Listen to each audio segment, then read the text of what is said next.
You have probably been told that you need to niche down on Etsy.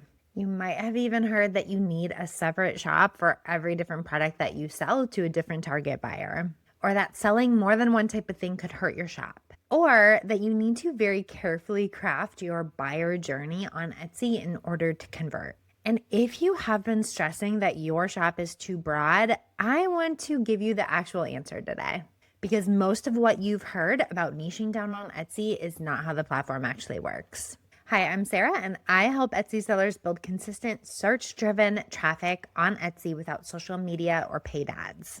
And I've worked with hundreds of sellers across every niche you can think of. This question comes up all the time. So let's talk about what niching on Etsy actually means, why the advice you've been getting is only half right, and what you need to actually focus on instead. Here's the thing that is most important about this entire conversation. Buyers on Etsy do not shop the way that people assume. When someone is searching for a product or a gift on Etsy, they go to the search bar, they type in what they're looking for, and they browse the results. They find a listing they like, they click on it, and then they either purchase that listing or they go back to search results.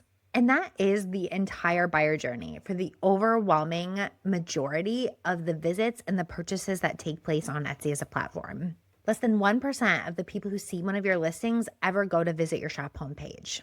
That means 99% of buyers who visit your shop never see everything that you sell. They don't see your branding. They don't notice that you sell candles and stickers and jewelry and whatever else may be.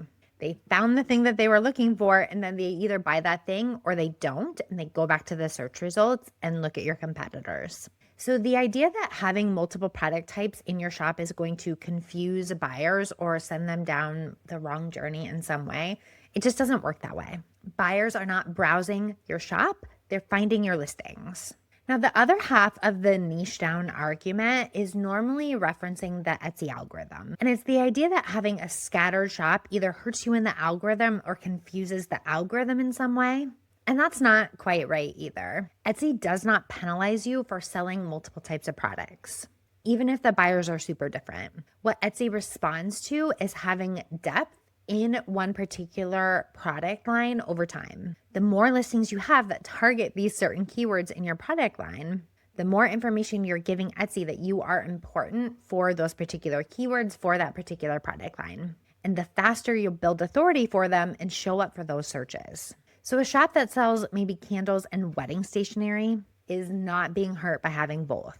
It's just building authority for those two different product lines on two different timelines. Neither product line is necessarily dragging the other down in the algorithm, but you can slow your progress down because you're splitting your attention over two different sets of keywords.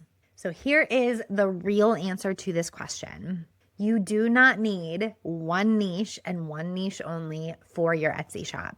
If you want to make sales faster, you do, however, need to focus on one product line at a time. And I cannot stress the importance of this and the difference between these two strategies enough. Focusing on one product line at a time means you're building depth in one specific area faster before you move on to something else.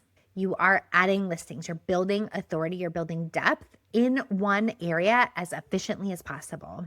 Then once that one product line is getting the sales you want it to get, you can move on to the next without worrying that you are working inefficiently or slowing yourself down. So it's not keeping everything separate forever. It's about focusing in order to grow faster.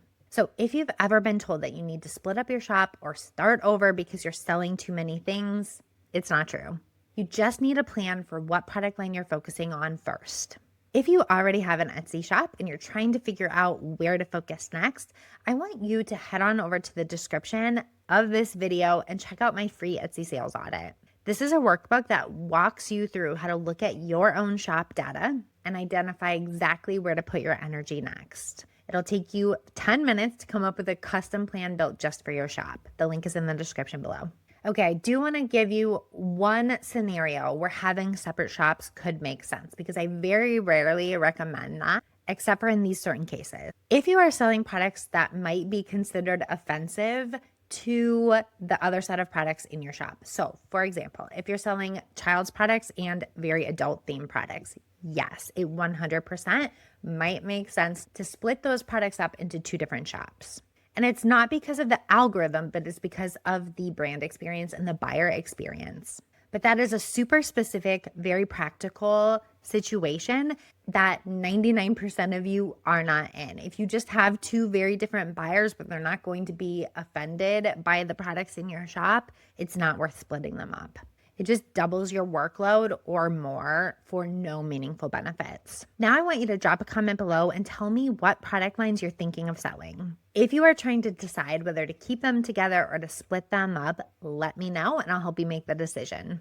And if you want to audit where your shop stands right now and figure out which product line deserves your attention first, grab my free sales audit workbook in the description.